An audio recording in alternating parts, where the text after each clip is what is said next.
جو باتیں اللہ نے کرنی تھی اپنے محبوب سے کر لی، باقی کچھ بتایا نہیں۔ بابا جان آپ اللہ کے رسول ہیں، اللہ کے محبوب ہیں، جو اللہ سے باتیں کی مجھے بتائیے، آپ نے کسی کو نہیں بتایا، مجھے بتائیے۔ آقا فرماتے ہیں اپنی شہزادی سے تم نے پوچھے تو بتا رہے، کوئی اور پوچھتا تو کیا بتایا جاتا، لیکن تم کو بھی سب نہیں بتائیں گے کیونکہ وہ اللہ کے راز ہیں۔ جو باتیں ہوئی ان میں سے ایک بات میں تمہیں بتاتا ہوں، جو باتیں ہوئی ان میں سے ایک بات میں صرف آپ کو بتاتا ہوں، اور باقی اور راز کی باتیں تو بتائی بھی نہیں جا سکتی۔ تو کہا بابا جان وہ ایک بات کیا ہے؟ تو اللہ کے حبیب علیہ السلام نے فرمایا، اب غور سے سننا، محسوس کرنا، یہ محسوس کرنے والی بات ہے، سننے سے زیادہ احساس کرنے والی بات ہے۔ میرے آقا نے فرمایا میری بیٹی جب میں اللہ کے قرب خاص میں پہنچا تو اس نے مجھ سے کہا محبوب مانگو کیا مانگتے ہو، محبوب مانگو کیا مانگتے ہو، محبوب مانگو کیا مانگتے ہو۔ اس نے کم و بیش 70,000 مرتبہ مجھ سے کہا کیا مانگتے ہو مانگو، کیا مانگتے ہو مانگو، کیا مانگتے ہو مانگو۔ سیدہ نے کہا بابا پھر آپ نے کیا کیا مانگا؟ آقا فرماتے بیٹی وہ جب بھی کہتا مانگو کیا مانگتے ہو، میں ایک ہی جواب دیتا، میری امت کو بخش دے، میری امت کو بخش دے، میری امت کو بخش دے۔ توجہ کریں، بظاہر اولاد کے لیے کچھ نہیں مانگا، حالانکہ حضور کی اولاد میں حضور کی امت ہی میں شامل ہے، لیکن بظاہر اولاد کے لیے کچھ نہیں مانگا، بظاہر ازواج کے لیے کچھ نہیں مانگا، بظاہر خاندان والوں کے لیے کچھ نہیں مانگا، مانگا تو کس کے لیے؟ امت کے۔ اور یہ کیا؟ مغفرت، بخشش، مغفرت، بخشش۔ اب بتائیں ہم نے اس نبی کو صلہ کیا دیا؟ احساس کیجیے، غور کیجیے، کیا صلہ دی؟ حضور کو ہم نے صلہ کیا دیا؟ حضور کی محبت کا صلہ کیا دیا؟ حضور ہم سے اتنی محبت کریں کہ اللہ کا جلوہ دیکھ کر بھی ہم کو نہیں بھولے، اللہ کا جلوہ دیکھ کر بھی حضور ہم کو نہیں بھولے۔ اللہ کا جلوہ پردوں سے دیکھ کر حضرت موسیٰ اپنے آپ کو بھول گئے، بے ہوش ہو کے زمین پہ آ گئے۔ اور ہمارے آقا کی ہم سے محبت کتنی ہے کہ اللہ کا جلوہ ہے، نگاہوں سے اللہ کا جلوہ دیکھ رہے، آنکھوں سے خدا کا جلوہ دیکھ رہے۔ اللہ نے جیسے دکھایا کیفیت تو وہ جانتا ہے، معافی کی آنکھوں سے خدا کا دیدار کر رہے ہیں، مگر پھر بھی امت کو بھول نہیں رہے ہیں۔ کہتے اللہ میری امت کی مغفرت کر دے، میری امت کی مغفرت کر دے، میری امت کی مغفرت کر دے۔ جو خدا کو دیکھ کر امت کو نہ بھولے، یہ نبی کی محبت امت کے ساتھ ہے۔ اور امت اتنی بے وفا الا ماشاءاللہ، وہ خدا کو دیکھ کر امت نہیں بھولتے ہیں، اور یہ امت گناہ کی محبت میں اپنے نبی کو بھلا دیتی ہے۔ وہاں خدا کو دیکھ کر امت نہیں بھول رہے ہیں، اور ہم گناہوں میں نبی کو بھلا رہے ہیں۔ سوچئے تو صحیح، معیار کہاں ہے؟ معیار کہاں ہے؟ استغفر اللہ، کیا دیا نبی کو سوائے دکھ دینے کی؟ کیا دیا نبی کو سوائے تکلیف دینے کی؟ کیا دیا نبی کو سوائے اذیت دینے کی؟ ارے ہم دے بھی کیا سکتے تھے؟ اللہ اکبر، ہم نے تو نبی کو خوشی کرنا تھا لیکن وہ بھی نہ کر سکے۔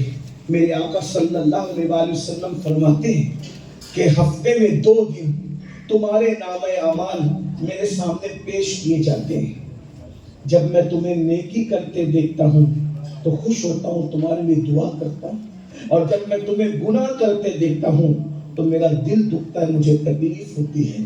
بتاؤ جو قوم قبر رسول میں اپنے نبی کی قبر کے اندر حضور کا دل دکھائے، حضور کو اذیت پہنچائے، حضور کو تکلیف پہنچائے، اپنے آپ میں ڈوب کر کے سوچو۔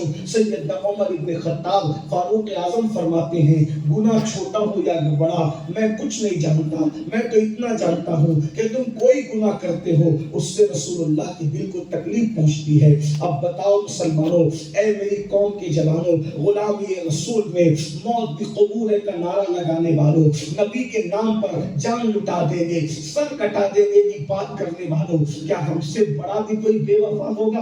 ہم سے بڑا بھی کوئی جفاکار ہوگا؟ ہم سے بڑا بھی کوئی نامنجار ہوگا؟ اللہ اکبر. قبر رسول میں حضور کو تکلیف پہنچائیں. اب ذرا اندازہ تو کریں کیسے تکلیف پہنچا رہے ہو, حضور کے دل پر کیسے نشتر چلا رہے ہو. مائیں اور بہنیں موجود ہیں تو وہ بھی توجہ سے اور آپ بھی توجہ سے بتاؤ, جب فجر کی نماز میں بستر پہ سوتے پڑے رہتے ہو اور مسجد ویران ہوتی ہوگی تو حضور کے دل پہ کیا گزرتی ہوگی؟ کبھی غور کیا, کبھی سوچا ارے نادان تیرا گھر ویران ہوتا ہے تو تجھے کتنی تکلیف ہوتی ہے؟ اللہ تیرے گھر کو کبھی ویران نہ کرے, تو نے اللہ کے گھر کو ویران کر دیا. حضور کے دل کو کتنی تکلیف ہوتی ہوگی, آقا کے دل کو کتنی اذیت پہنچتی ہوگی. میرے بھائی ذرا سوچ تو صحیح, جب تو حجام کی کرسی پر بیٹھ کر داڑھی مڈاتا ہوگا, تیرے چہرے پہ وسطرہ چلتا ہوگا, تو اس وقت رسول اللہ کے دل پر کیا گزرتی ہوگی؟ ہاں ہاں, جب تو کانوں میں ایئر فون لگا کر گانے سنتا ہوگا اور تو کمر مٹکا کر کے گلیوں میں چلتا ہوگا, اس وقت رسول اللہ کے دل پر کیا گزرتی ہوگی؟ میرے نادان بھائی, جب تو نشہ کرتا ہوگا, انڈی کا نشہ, شراب کا نشہ, کسی دوا کا نشہ, اس وقت رسول اللہ کے دل پہ کیا گزرتی ہوگی؟ جب تیرے گھر کی بیٹیاں, تیری بیوی, تیری بہنیں بے پردہ ولیمے میں جاتی ہوگی, شادی میں جاتی ہوگی, بیوٹی پارلر میں جاتی ہوگی, اس وقت رسول اللہ کے دل پہ کیا گزرتی ہوگی؟ جب تیرے گھر کی شادی میں گانے بجتے ہوں گے, ڈی جے بجتے ہوں گے, اس وقت رسول اللہ کے دل پہ کیا گزرتی ہوگی؟ ذرا سوچو تو صحیح, کتنا نبی کا دل دکھاؤ گے. ارے مکے کے کافر تو حضور پہ پتھر مار کر حضور کے جسم کو زخمی کر رہے تھے, ہم کلمہ پڑھ کے رسول اللہ کے دل کو زخمی کر رہے ہیں, آقا کے دل کو اذیت پہنچا رہے ہیں, حضور کے دل کو تکلیف پہنچا رہے ہیں. ذرا سوچو تو صحیح, حضور نے دین پھیلانے کے لیے, یہ دین جو چنئی میں آیا, یہ دین جو ہندوستان میں کی ریاستوں میں آیا, یہ دین جو پوری دنیا میں پھیلا, چھوٹے چھوٹے گاؤں دیہات میں پھیلا, کس کی محنت ہے؟ سب سے پہلی محنت اللہ کے رسول کی محنت, اللہ کے رسول کی محنت ہے. ہم نے اس محنت کا کیا کیا؟ اس محنت کا کیا کیا؟ اللہ اکبر. جانتے حضور نے کتنی محنت کی؟ ہمیں نبی کے معجزات تو یاد ہے, ہمیں رسول اللہ کی محنت یاد ہے. یہ دین کو ہمارے گھر تک پہنچانے میں, یہ جو قرآن کو ہم نے جو طاق میں رکھ دیا, بھول گئے قرآن کو. روزانہ موبائل تو کھلتا ہے, قرآن نہیں کھلتا. ہم سب کے ساتھ وفا جانتے ہیں, نبی کے ساتھ کب وفا کریں؟ قرآن ہمارے گھر تک پہنچا, یہ دین ہمارے گھر تک پہنچا, یہ اذانیں ہمارے گھر تک پہنچی. اس میں کس کی محنت ہے؟ سب سے پہلی محنت اللہ کے رسول کی. اس کو صرف محسوس کرو, غور کرو. میلاد مصطفیٰ کی محفل میں آنے والوں غور کرو. ایک دن ام المومنین سیدہ عائشہ صدیقہ نے پوچھا, یا رسول اللہ, آپ کی زندگی کا سب سے مشکل دن کون سا تھا؟ آپ کی زندگی کا سب سے مشکل دن کون سا تھا؟ پھر خود ہی کہنے لگی, توجہ آپ نے ان کا, اس کو بند کر دو.